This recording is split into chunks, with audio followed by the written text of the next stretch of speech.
né? Formando desde o início, né? Compondo os nossos conhecimentos para a formação dessa ideia. Então, a primeira coisa que a gente vai entender para entender o livre-arbítrio, né? É a questão da criação. Então, nós temos os elementos gerais do universo e as leis divinas que são postas para a organização, para a conduta da criação. Então, a gente aprende na terceira parte do Livro dos Espíritos que as leis divinas ou naturais, elas tanto regem o princípio inteligente como o princípio material. Elas são de ordem moral ou de ordem física. Então, Deus, né, que é o criador de todas as coisas, né, é o princípio inteligente, original, o primeiro, né, e ele vem e cria o princípio inteligente e o princípio material. O princípio inteligente para que a gente entenda, o espírito, né? Óbvio que ele caminha até a individualização. Propriamente a gente chama de espírito quando o princípio inteligente ele está desenvolvido e individualizado. Mas ele está dando a ideia que Deus quer de evolução em toda a criação. Então, nós temos o princípio inteligente participando do desenvolvimento da matéria, impulsionando o desenvolvimento da matéria. A matéria é o instrumento para que o princípio inteligente, aonde o princípio inteligente age. Então, a gente tem a matéria que também se desenvolve. Então, nós temos o princípio inteligente no processo de evolução, a matéria no processo de evolução, sendo que quem rege a evolução da matéria é o princípio inteligente. Deus colocou no princípio inteligente, daí vem a ideia da sua imagem e semelhança, né? A ideia da perfectibilidade, está lá em Livro dos Espíritos. Então, no princípio inteligente, nós somos impulsionados ao progresso, ao caminho do progresso, porque em nós tem a célula, a semente da perfeição. Nós queremos a perfeição. Então, em qualquer momento evolutivo que a gente esteja, a gente vai estar trabalhando para alcançar a perfeição, chegarmos mais próximos a Deus. Então, essa lei do progresso, que é incessante, irrefreável, ela vai nos ajudar a caminhar, a crescer. Lá no Evangelho segundo o Espiritismo, o Espírito Ferdinando diz assim: se Deus, em seus desígnios, vos fez nascer no meio onde pudestes desenvolver a vossa inteligência, é que utilizes para o bem de todos. Uma missão que vos dá, pondo-vos nas mãos o instrumento com que podeis desenvolver, por vossa vez, as inteligências retardatárias e conduzi-las a eles. Então, no momento em que o espírito ele chega à forma individualizada, à forma hominal, ele adquire como fossem duas grandes asas de progresso, né? de ascensão a Deus, que é o desenvolvimento intelectual e o desenvolvimento moral. E nós precisamos utilizar o que nós conhecemos, a inteligência, com a moralidade, para que nós possamos ir em direção a Deus. Então, nós vamos caminhar, e está lá no Livro dos Espíritos, né? De uma forma individual, fazendo por nós, mas também temos a missão de progredir o coletivo. Então, sempre as nossas ações, elas nunca podem ser consideradas isoladamente. As decisões que a gente toma compromete a gente, mas compromete também àqueles que estão conosco na coletividade, especialmente na coletividade planetária, no nosso caso, planeta Terra. Então, a busca é esse equilíbrio entre o intelectual e o moral, o desenvolvimento intelectual e o desenvolvimento moral, para que a gente não desequilibre uma balança de um equilíbrio.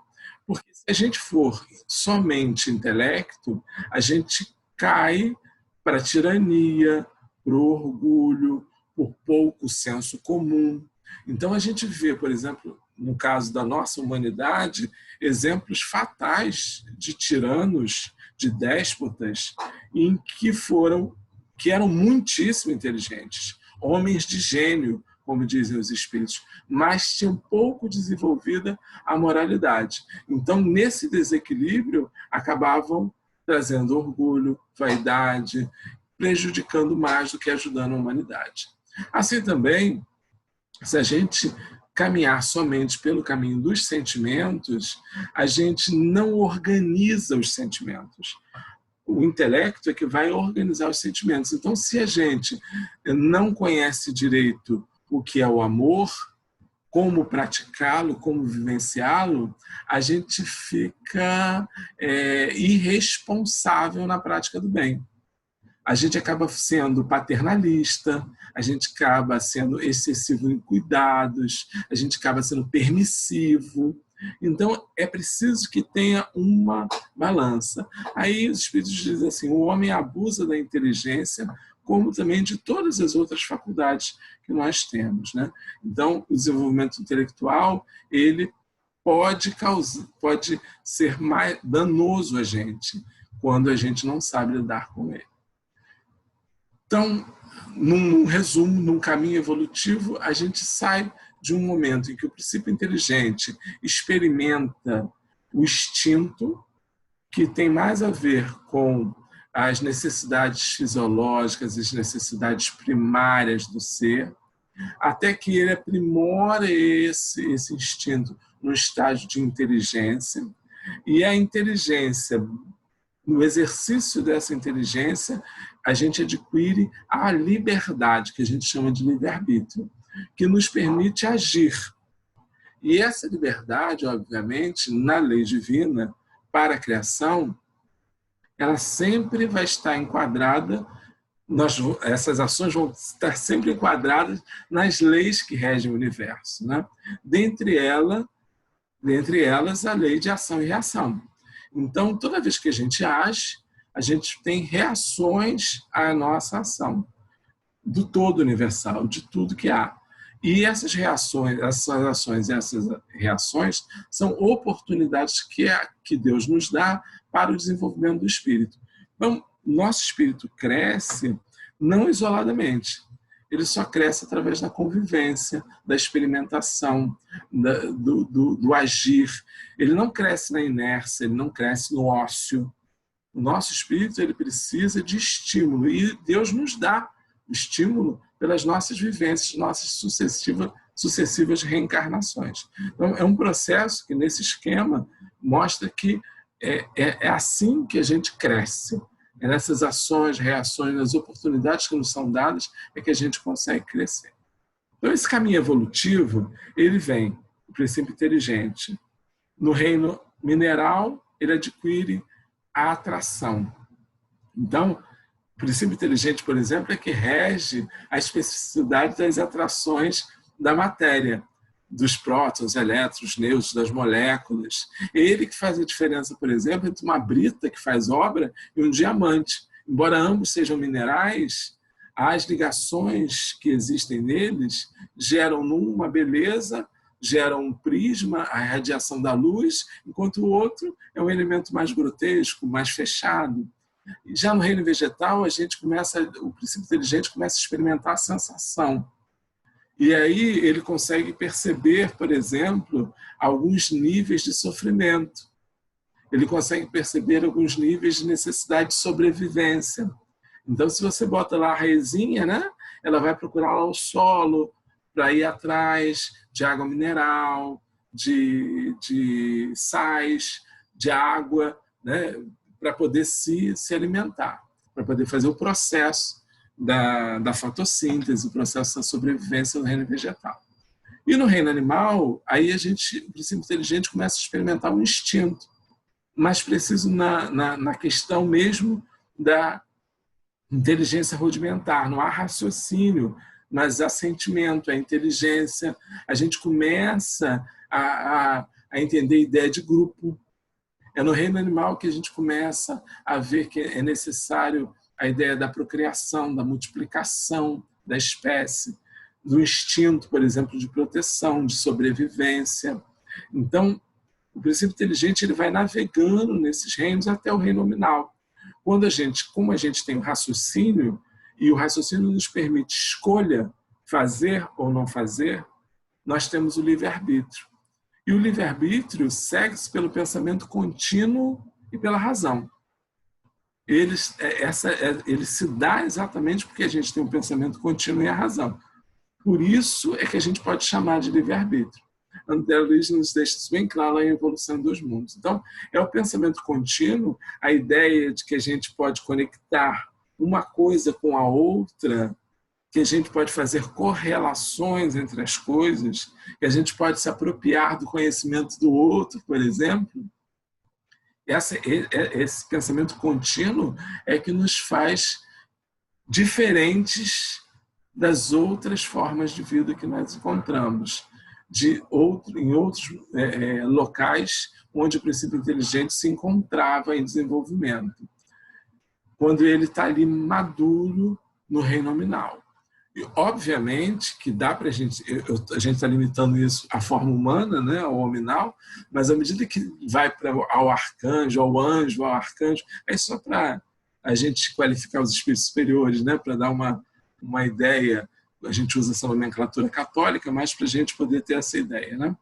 Então, obviamente, outros padrões vão fazer desenvolver mais o princípio inteligente, que ainda está fora da nossa concepção. Então, por enquanto, a gente fica nessa questão. Então, com o pensamento contínuo e a razão, que é a possibilidade de ir por um lado ou pelo outro, de fazer escolhas, de pensar mais com crítica, é que nos faz diferente. Então, graças a isso, nós conseguimos, então, exercer o livre-arbítrio.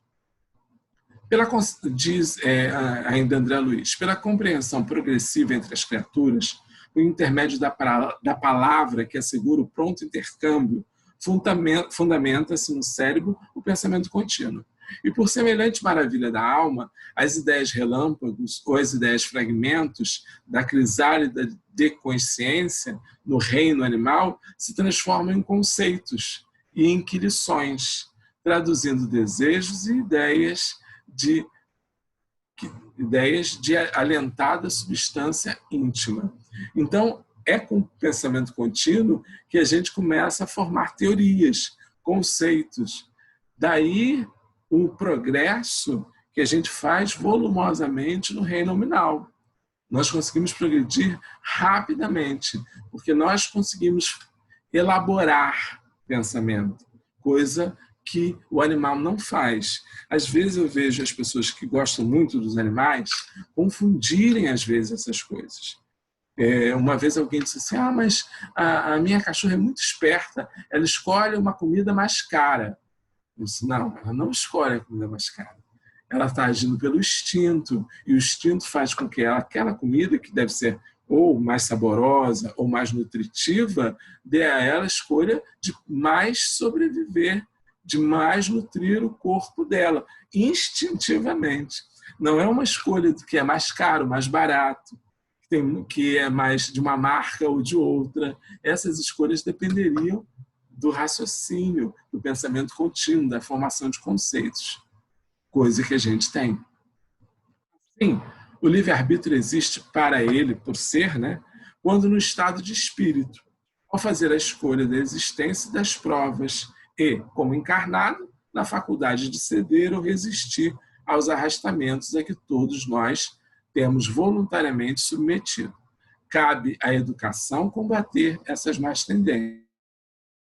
Onde está o livre-arbítrio? Na escolha que a gente faz antes de encarnar, nas provas, né, que nós vamos passar, e também na faculdade que a gente tem quando encarnado de resistir ou ceder aos arrastamentos que a vida nos chama, né, nos coloca. E, claro, se os arrastamentos forem negativos, né, obviamente, as más tendências nos atraírem, a gente for tendencioso à prática das más tendências, a educação é o grande receita para combater isso. Algumas pessoas falam em fatalidade, né? Aí os espíritos dizem na questão 872, a fatalidade, portanto, nos acontecimentos que se apresentam por serem estes consequências da escolha que o Espírito fez da sua existência de homem. Pode deixar de haver fatalidade no resultado de tais acontecimentos, visto ser possível ao homem, pela sua prudência, modificar-lhes o curso. A gente já sabe que 99% dos casamentos na Terra são casamentos de provas, né? André Luiz fala isso. A maioria das uniões são de provas. Não são uniões nem celestiais, nem de missão, são uniões mesmo de provas. Então você programou casar com alguém, vai lá casa. E essa programação requer, se é para conviver junto, requer um tempo de convivência para resgate. Aí você decide se separar. Havia fatalidade no casamento, porque você programou. Mas a separação foi escolha sua. Então, o livre-arbítrio, a fatalidade, ela há na programação. Agora, nós sempre poderemos modificá-las. Isso tem que estar claro. O exercício do livre-arbítrio é isso. Na questão 843, perguntado aos espíritos, tem o homem o livre-arbítrio de seus atos? Pois que tem a liberdade de pensar, tem igualmente a de obrar. Sem o livre-arbítrio, o homem seria uma máquina. Então, sempre a gente vai ter a opção de fazer ou não fazer. Sobre os atos da vida, nenhuma influência exerce o organismo, o corpo físico. E se essa influência existe, não será exercida com prejuízo do livre-arbítrio? Ou seja, às vezes não sou eu que mando em mim, é meu corpo. Tem algumas pessoas que falam isso, né? A carne é fraca, né? Tem essas histórias. Os espíritos dizem, é inegável que sobre o espírito exerce influência a matéria e pode lhe embaraçar as manifestações. Daí vem que, nos mundos onde os corpos são menos materiais do que na Terra, as faculdades se desdobram mais livremente. Porém, o instrumento não dá a faculdade. Além disso, cumpre se distinguam as faculdades morais das intelectuais. Então, o corpo existe, mas quem manda no corpo sou eu. A gente nunca pode esquecer isso. Então, eu vou ter sempre alguma influência, realmente, do momento em que nós vivemos na Terra e do corpo físico que nós carregamos, muito materializado. Mas quem comanda o corpo é o espírito. A gente nunca pode esquecer disso, né? Então, o desenvolvimento, por exemplo, de uma faculdade moral vai me impedir de cometer excessos na vida física, mesmo que eu queira usar o livre-arbítrio em relação a isso.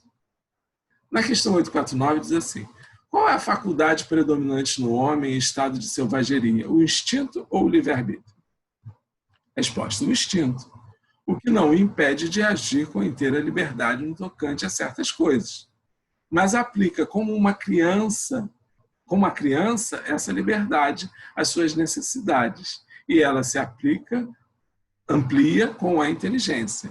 Conseguintemente, tu, que és mais esclarecido do que o selvagem, também é mais responsável pelo que fazes do que um selvagem é pelos seus atos.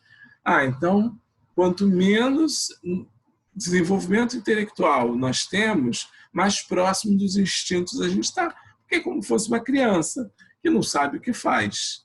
Porém, isso não é justificativa nunca para aqueles que já se esclareceram. Então, quando a gente se esclarece, há uma distância entre nós e aqueles que não sabiam o que faziam. Né? Lembra de Jesus, sabiamente, no Calvário? Pai, perdoai-os, que eles não sabem o que fazem. Então, entre nós e Jesus, havia uma distância muito grande evolutiva. O conhecimento de Jesus das coisas era muito maior que o nosso. Portanto, o livre-arbítrio dele era muito maior e a responsabilidade que ele tinha, muito maior ainda. Então, compatível com as nossas decisões está o nosso desenvolvimento. Quanto mais desenvolvido, mais responsabilidade pelo que fazemos.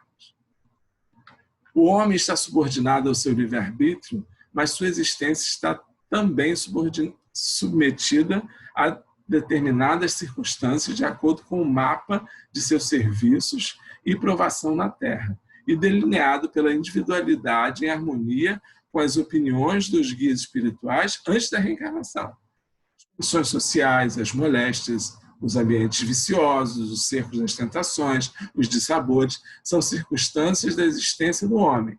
Entre elas, porém, está a sua vontade soberana. Então, a gente está submetido a várias condições, mas a vontade tem que prevalecer. Tanto é que os espíritos dizem que nós erramos porque não temos fortaleza na vontade. A vontade não é suficientemente forte para fazer oposição ao mal e nós acabamos, assim, realizando o que é errado, saindo do caminho reto. Então, não fazemos porque não temos força de vontade suficiente para fazer. A liberdade e a responsabilidade são correlativas no ser e aumentam com sua elevação, nós falamos.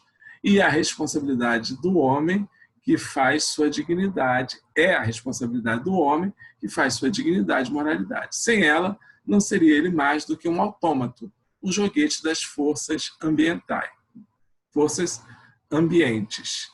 A noção de moralidade é inseparável da de liberdade, diz Leon Denis. O homem é livre, mas responsável. Sempre. O livre-arbítrio não é absoluto, mas sim relativo. Relativo à posição ocupada pelo homem na escala de valores espirituais, diz Martins Peralva lá em Pensamentos de Emmanuel. Assim, de acordo com a doutrina espírita, não há arrastamento irresistível. O homem pode sempre cerrar os ouvidos à voz oculta que lhe fala no íntimo, induzindo-o ao mal, como pode cerrá-los à voz material daquele que lhe fale ostensivamente. Pode-o, pela ação de sua vontade, pedindo a Deus a força necessária e reclamando para tal fim a assistência dos bons espíritos. Aí eu não consigo. Faço uma prece para Deus, para os bons espíritos, que eles ajudam, mas faça a sua parte.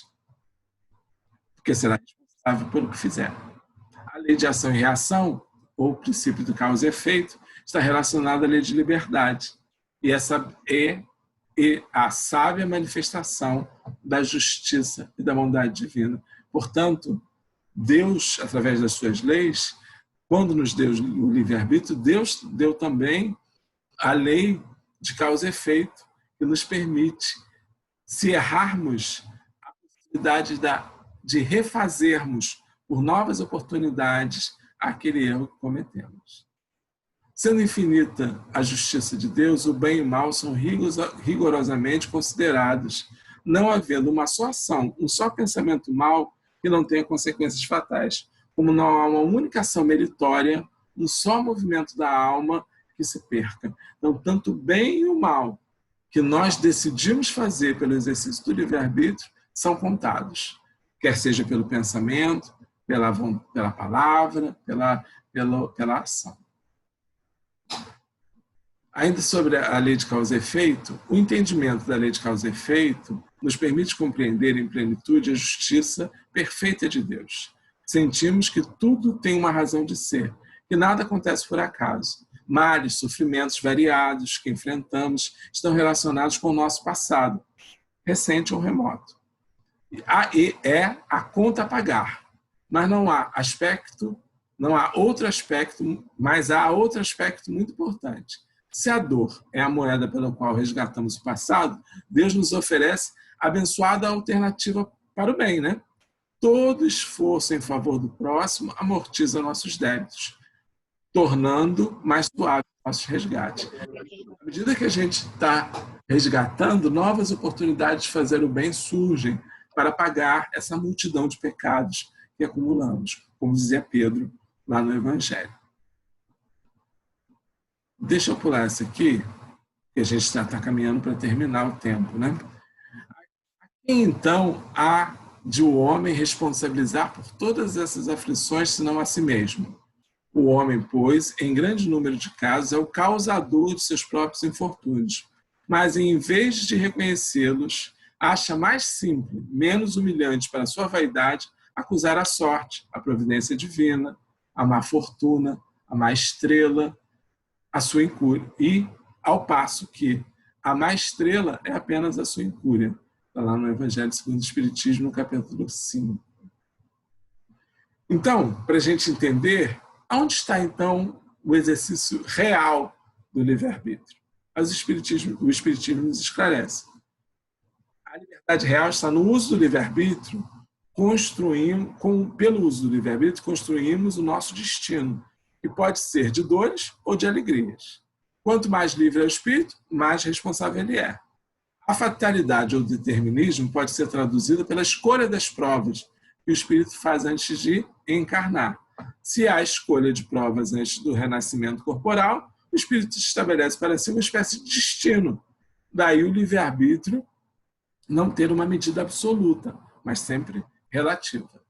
Teremos a reação individualizada conforme os limites de cada um e será de caráter transitório. Ninguém recebe mais do que possa carregar. E sempre o mal é transitório e o bem é eterno. A necessidade de convivência entre os espíritos das mais íntimas às mais formais. Por isso que Jesus e todos os espíritos mensageiros de Deus nos estimulam ao bom convívio, a fazer ao semelhante, a estar com o semelhante, porque é isso que nos faz crescer.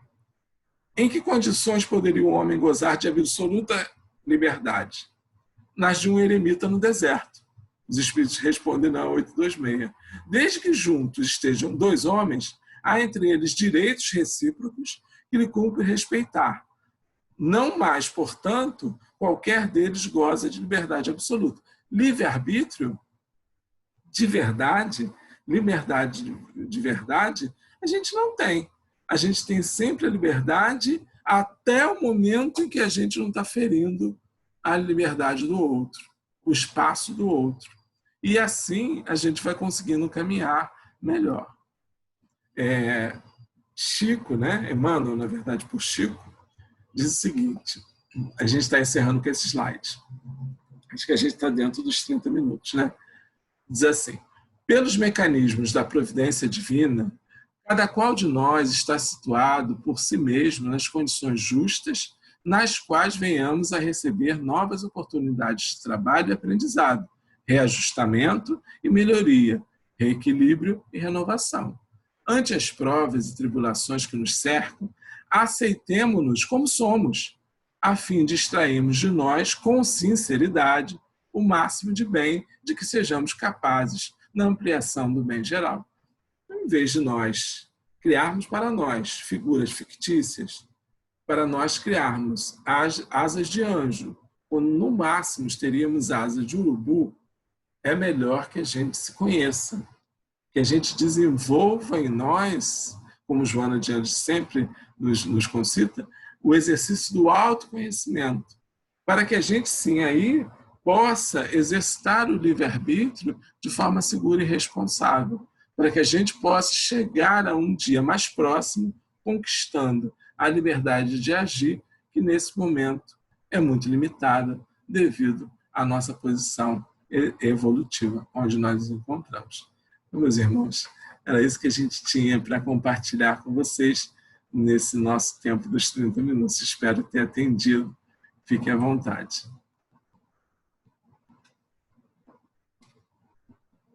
Então, nós temos um tempinho para perguntas, para um bate-papo. Quem quiser, vou desativar aqui o som de todos. Fiquem à vontade. Quem quiser se colocar. Se ninguém se colocar, eu já tenho uma pergunta aqui para o Alexandre. Eu coloquei uma pergunta no chat. Ah, botou? Eu botei no chat, mas eu posso ler. Então tá, então lê aí, Dudu. Porque ele no início ele falou do princípio inteligente. Aí eu pergunto para ele, o princípio inteligente está sempre ligado ao princípio espiritual? Ou um difere do outro dependendo do ser vivo? Tudo que está vivo tem o princípio espiritual? Vamos devagar, tá sem som. Tá sem som. Pronto, ativei, desculpa. O princípio inteligente é o que foi criado por Deus, né? E ele significa, como eu disse, essa presença de Deus em nós. Eu não sei o que você chama de princípio espiritual. Você é espírito, não? Todo ser vivo é divino, foi feito, criado por Deus. Isso. E isso é o princípio inteligente. Ele não tem um princípio espiritual, então ou uma coisa é diferente da outra, ou não existe? Não, eu acho que, pelo que você está dizendo, eu nunca chamei de princípio espiritual. A gente chama de princípio inteligente. O que acontece? O princípio inteligente, quando ele se encontra, por exemplo, no mineral, ele tem uma característica própria, que é aquela que a gente falou, de atração, de organização. Quando ele chega no reino vegetal, ele já começa a adquirir a questão da sensação, da percepção. Porém, ele não forma, por exemplo, corpo espiritual. Mas ele desenvolve, por exemplo, no vegetal, o princípio vital. Porque mineral não tem vida, mas o vegetal tem vida. Então, o princípio vital, que ele é organizado pela inteligência. Então, desculpe interromper, essa é a minha dúvida. Se a pedra não tem vida, ela não tem princípio inteligente. Não, ela tem o princípio inteligente, mas ele não chegou, ela não tem vida orgânica, ela não tem vida orgânica. O que a gente chama de vida é a vida orgânica. Sim. Né? Ela não é um organismo, mas ela tem o princípio inteligente, porque é o princípio inteligente. Naquela fase, ele serve como organizador. Então, por exemplo, o que faz as moléculas se unirem, como eu disse, para formar, primeiro, as mesmas moléculas, as moléculas, por exemplo, que formam o planeta Terra são básicas: hidrogênio, oxigênio, carbono e mais uma, hidrogênio? Acho que são 4. Não, são 4. São 4. Elas são básicas, estão em tudo. Mas na brita, essa brita que a gente faz obra, elas estão ali de um jeito. No diamante, elas estão ali de outro jeito. O princípio inteligente, por exemplo, no diamante, ele está mais desenvolvido do que na brita, porque há um caminho evolutivo dentro do reino mineral. Mas a pedra não tem princípio vital. Não tem princípio vital, mas tem princípio inteligente. Ela vai chegar lá, né? Ela vai ter, quando o princípio inteligente ele adquire desenvolvimento para ter um organismo, ele gera vida. E aí a vida, para a gente, o primeiro reconhecimento de vida que a gente tem é no reino vegetal, quando a gente vê a árvore, a plantinha, a gramínea. Mas aí ele vai se desenvolvendo e, por exemplo, no vegetal, o princípio inteligente não permite locomoção. Você tem árvore andando por aí? Não. Mas ele evoluído, ele chega no reino animal. No reino animal, por exemplo, ele já permite locomoção. Então, o organismo animal é mais evoluído, porque o princípio inteligente ali já é mais desenvolvido. Então, você acha que a pedra vai chegar um dia a ser vegetal, o vegetal vai ser um dia chegar a ser vida animal? Sim, mas não estamos falando de individualidade, estamos falando de princípio inteligente. Não é a gente diz assim, um dia eu fui um diamante, depois eu fui uma borboleta, isso não existe. É o que se faz entender quando se explica isso. Mas não é. É por isso que a gente precisa estudar assim, mais profundamente para entender isso. Porque o princípio inteligente é esse motor, é o que move, mas ele não tem individualidade nesse momento. Ele só vai adquirir individualidade na forma nominal. Aí, quando a gente chega na forma nominal, a gente adquire, pela potência da razão, a gente adquire individualidade. Aí sim, a gente nunca mais retrograda. Já que tudo é criado pelo FCU? Pois é, mas... Tudo, princípio cósmico universal, sempre. Né? Fluido cósmico universal, sempre. Está em tudo. Mas o fluido cósmico universal também é movido pela inteligência, porque o fluido cósmico universal é matéria. Sim. Então, a inteligência comanda a matéria. Tem alguma inteligência por trás construindo buraco negro, construindo planeta, sempre fazendo. Então, a inteligência está sempre por trás de tudo que é organização, mesmo no material. Das mais simples, Eduardo, das mais complexas. Então, o mineral é uma criação material simples. E o ser humano é a mais complexa. Para a gente, né? Tem mais complexa por aí. Mas para a gente, o ser humano é a mais complexa, né? Valeu, querido. Obrigado. Não deu para entender, eu entendi. Alexandre, você lá no começo, você falou o seguinte, que fazer escolha é igual a livre-arbítrio, estava lá no slide, né? E certo. Depois, ceder, resistir aos arrastamentos, né? Isso também tem relação com o livre-arbítrio. E que tudo isso, essa manobra de cessão, resistência, a melhor escolha, ela está ligada à educação, né? Então, quanto maior o aprimoramento, né, do campo educacional ou na maturidade desse espírito, maior a capacidade de fazer escolhas. Joana até fala que no momento de alegria, quando ela fala do livre-arbítrio, ela fala em discernimento, que é essa educação que ele está colocando aqui. E assim, estou só dividindo uma coisa que sempre me vem à cabeça. Quando a gente vê as pessoas em situação de rua, ou então as crianças que não têm um nível de amor e de educação, e não só a educação formal, pragmática, mas também o carinho, o acolhimento familiar, a gente vai vendo que as oportunidades, ainda que apareçam para essas pessoas, elas não terão a mesma capacidade que nós temos, né? Pessoas que já conseguem estar em locais assim menos insalubres, né? Vamos colocar assim, elas não terão a mesma capacidade. Então, e é uma massa de pessoas nessa situação que ocupam, né, a nossa sociedade. A gente não está falando de uma população pequena, principalmente no nosso Rio de Janeiro.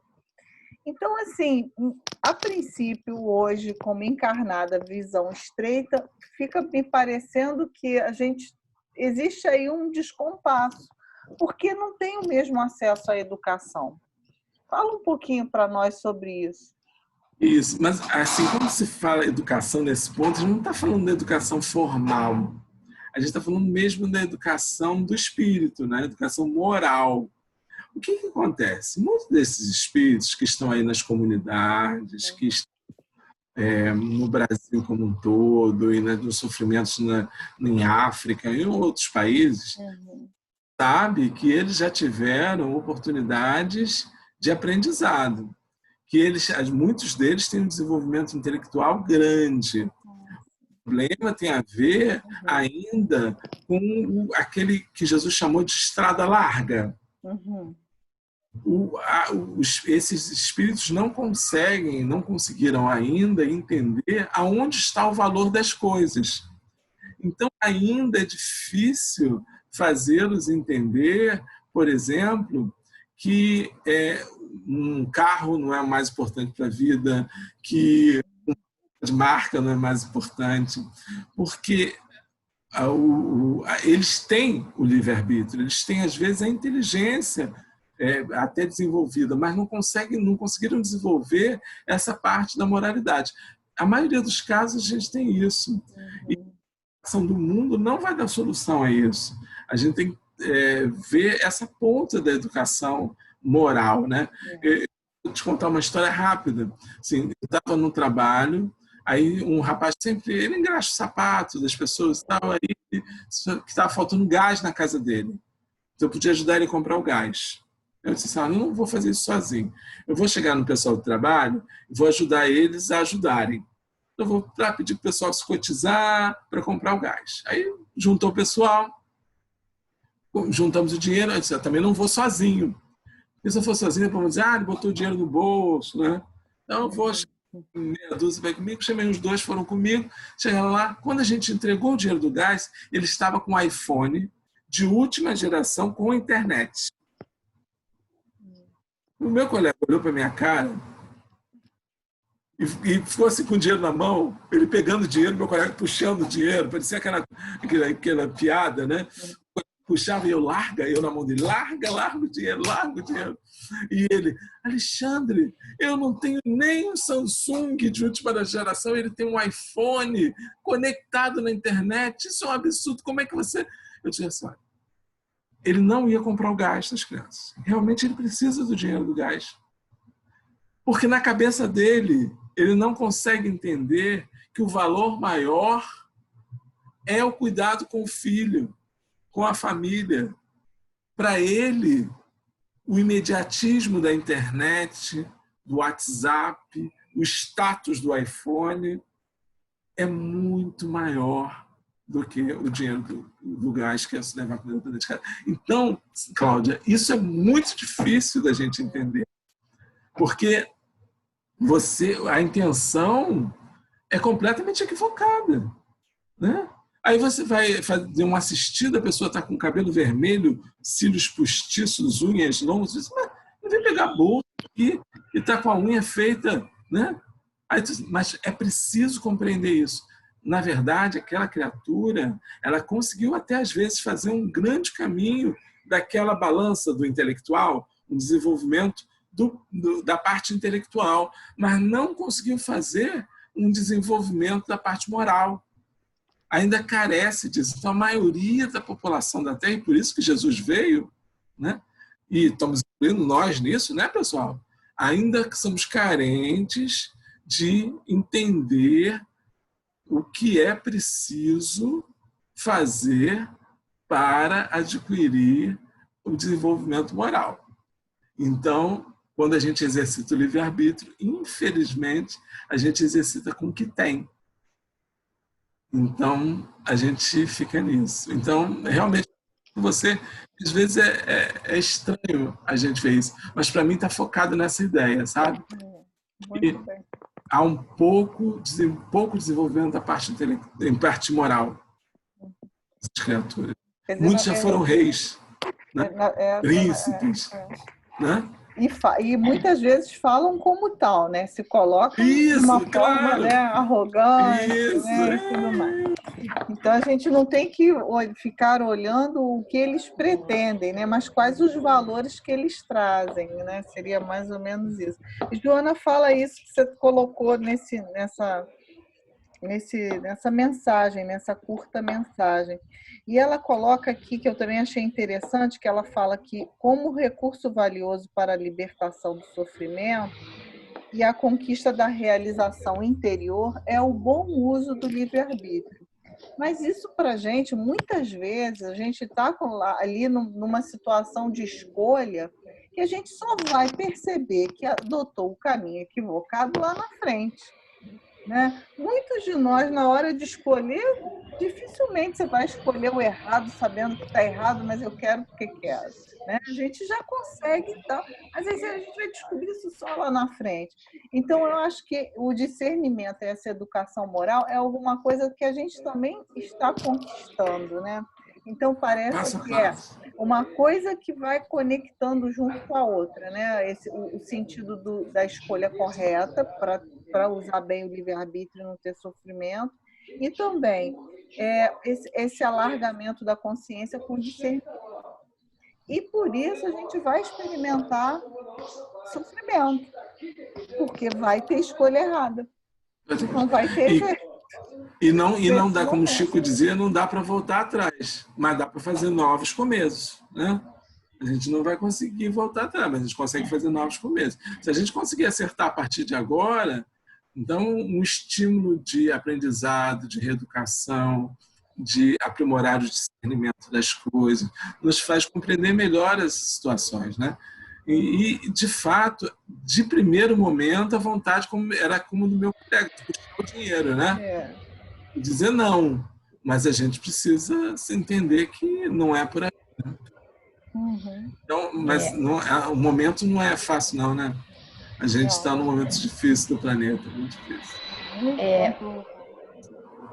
O que você falou, meu nome é Ivone. Oi, Ivone. Você falou o seguinte, eu vi muito disso agora com esse dinheiro que deram. Né? As pessoas, os porteiros daqui do edifício que eu moro, ficaram muito chateados porque eles tinham colegas aqui que eles moram aqui na comunidade, que iam pegar esse dinheiro e iam para o bar beber. Então, é o que eu falei para ele. Ô, Paulo, preste atenção numa coisa. Cada um vai fazer com o dinheiro que receber, vai fazer o que acha melhor. Se você está achando que ele não está fazendo legal, você pega o seu, né? E faz com o seu o que você acha melhor. Você acha melhor cuidar da família, pagar uma dívida, como meu filho fez, pagou o aluguel, tudo mais? Você faz. Se você acha melhor, cada um vai ser cada um. Você ficar aborrecido com ele não vai resolver o problema. Cada um vai fazer com aquilo que é seu o que acha melhor. E todo mundo ficou pau da vida porque as pessoas iam pegar esse dinheiro, que era para comprar alimento, e fazer outra coisa com o dinheiro. É o momento de que cada um está, né? Infelizmente é isso. Mas lembrando o que a gente aprendeu hoje, né? Todo mundo vai ser responsabilizado pelo que fez, não tenha dúvida disso. Tranquilo. Esse conhecimento a gente precisa guardar.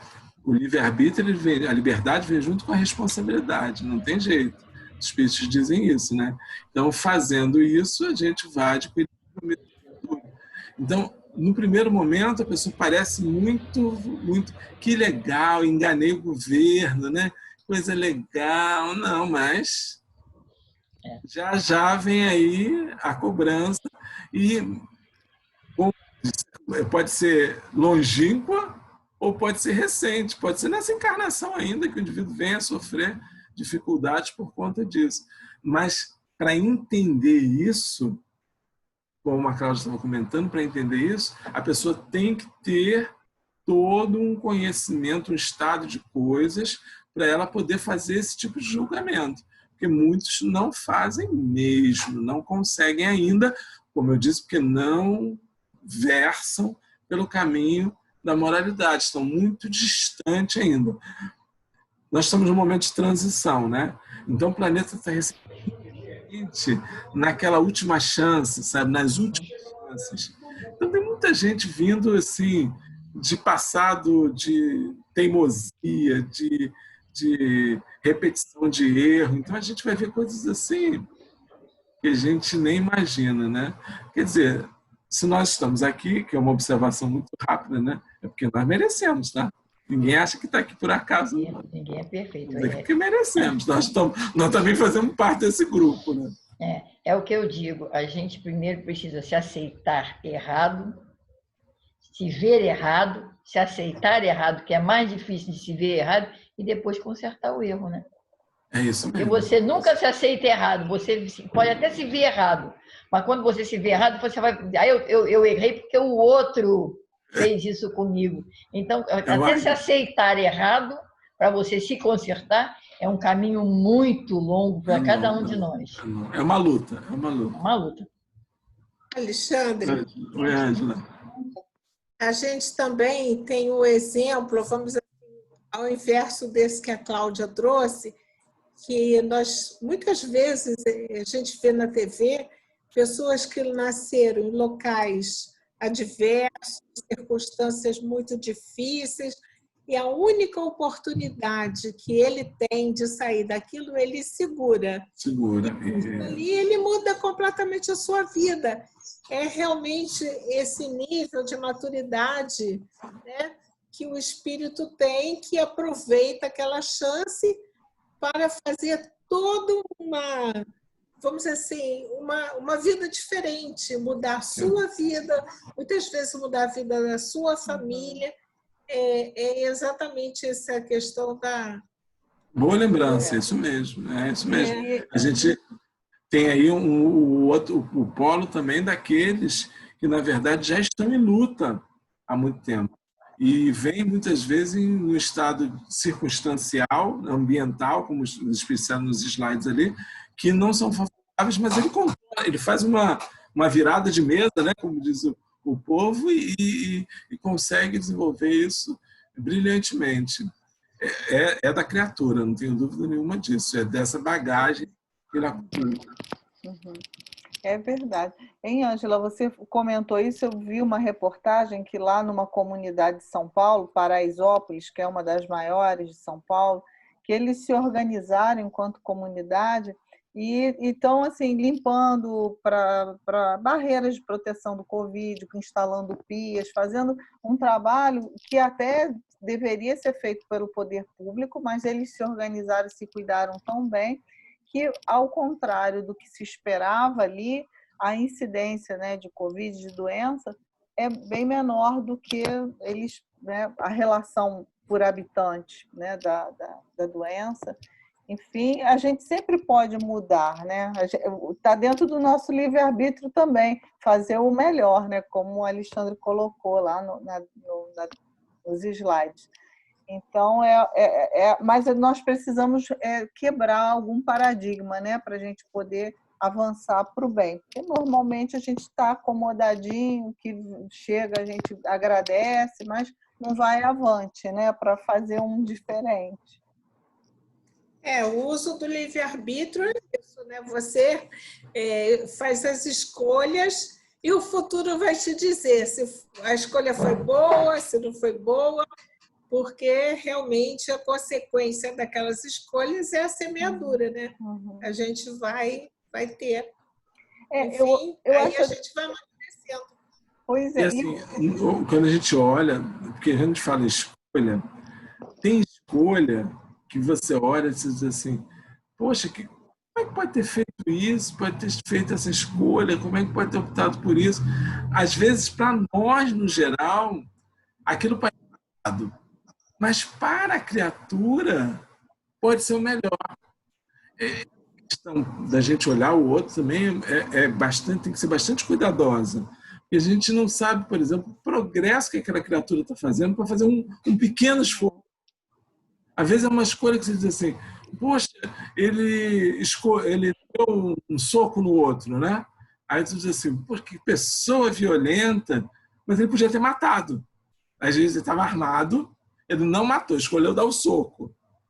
Para a gente, óbvio que isso é uma agressão, um absurdo, mas para ele já é uma opção super válida pela própria estado em que ele se encontra. Então, isso é muito relativo. A gente precisa não muito cuidar do outro, a gente precisa cuidar da gente. Então, toda vez que a gente faz mapeamento do outro, a gente pode correr em erro. Quando a gente quer dizer o que é bom e o que é ruim. Claro, no padrão a gente sabe o que é bom e o que é ruim. A gente sabe que não é para ser violento. Isso, ele vai está adquirindo ali prejuízo, mas um prejuízo menor, porque ele fez uma escolha melhor do que ele poderia ter feito. Não sei se vocês entendem que há uma relatividade com relação a isso. Acho que é preciso. Priscila? Oi? Ela levantou a mão? Você levantou a mão? Não.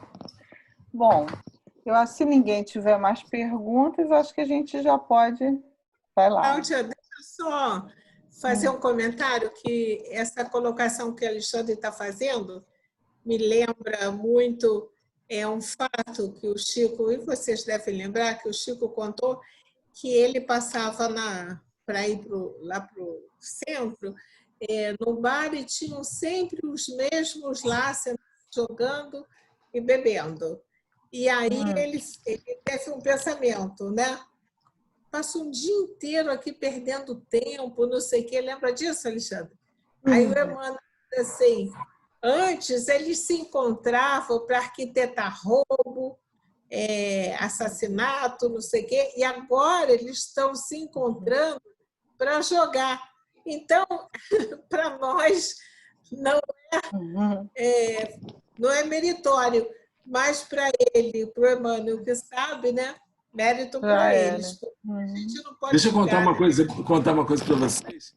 É rápido, Cláudia, só para titular isso também.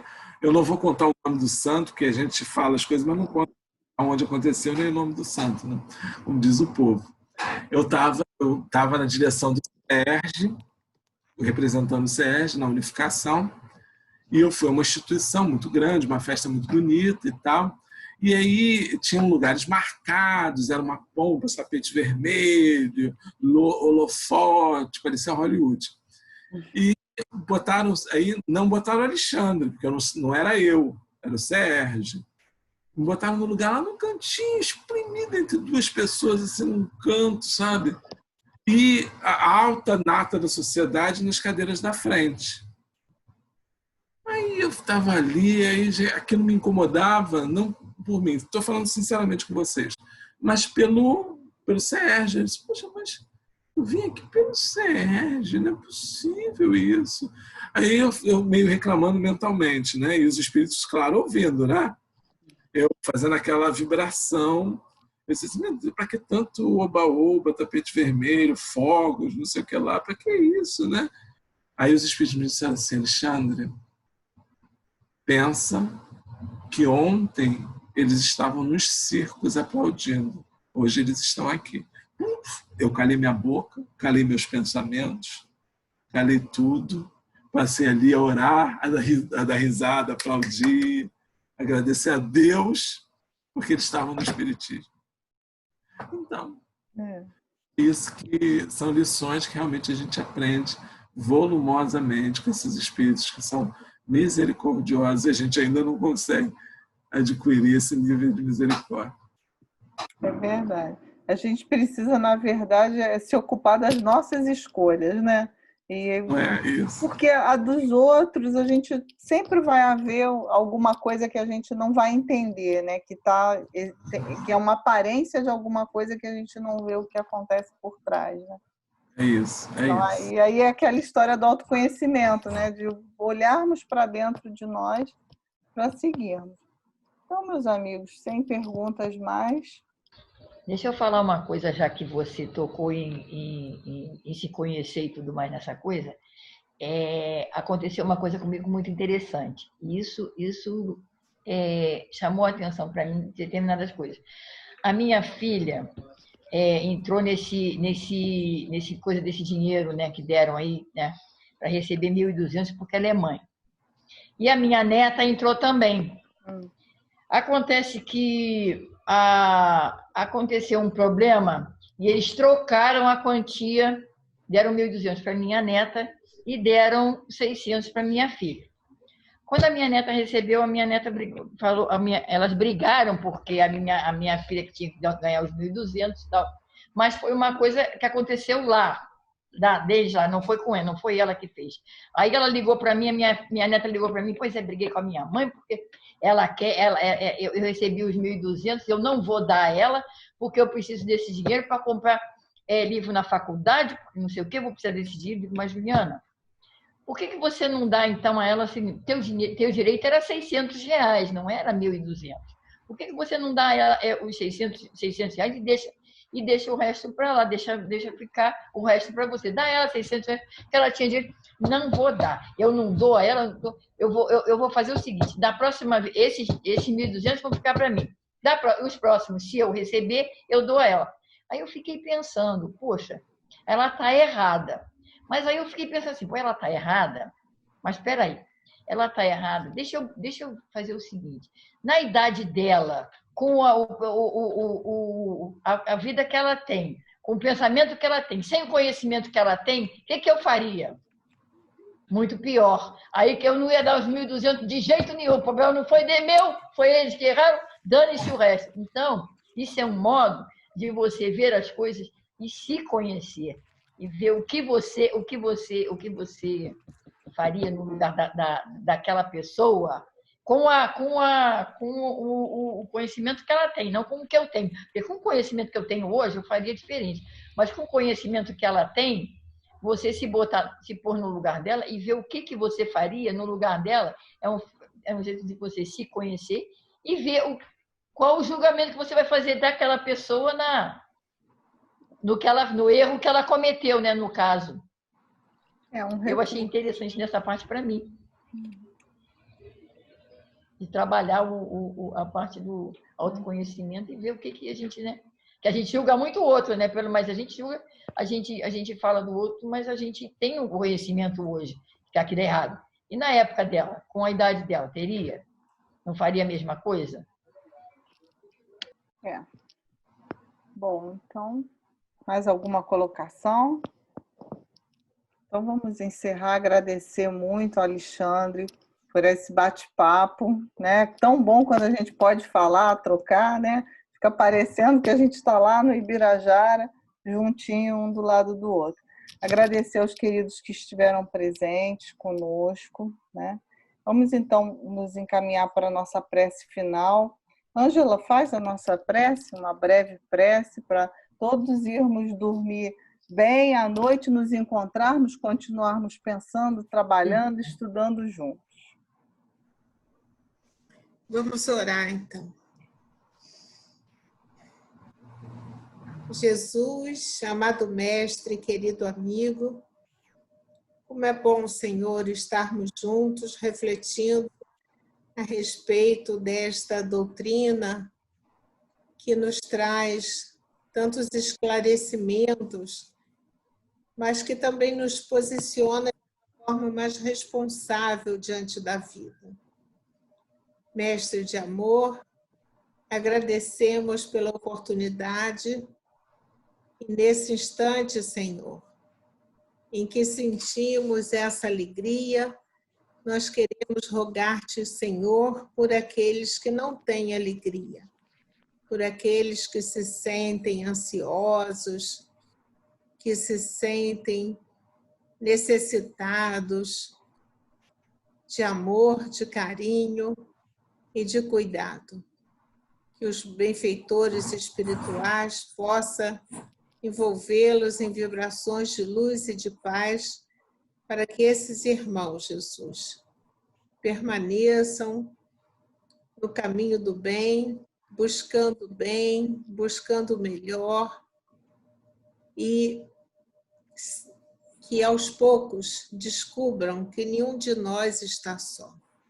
Obrigada, Jesus, nos abençoe, obrigada, abençoe nosso irmão Alexandre, tão querido, que cada um de nós possa estar em paz dentro do seu coração. Graças a Deus.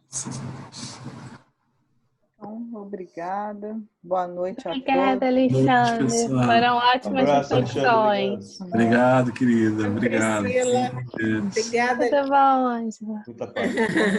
Obrigado pela oportunidade, pessoal. Fiquem com Deus, viu? Vai estar no Muito bom. YouTube. Ah, legal. Muito bom, Alexandre. Deise está tão quietinha. O que aconteceu com Deise? Não, Deise é porque Deise já fez estudo. Meia hora antes, então... Deise quieta, a gente catuca. Ninguém acredita que isso possa ser possível, né? Mas eu também exerço, às vezes, meu livre-arbítrio de ficar calada. É verdade. Justíssimo. Tá certo. Fiquem com Deus, tá? Muita Beijo, paz. fica com Deus. Tchau, tchau. Foi ótimo. Beijo para todos. Boa Valeu, noite. obrigado. Boa noite. Bom, vou encerrar, tá, gente? Tá legal. Beijão. Tchau. A gente se fala por aí.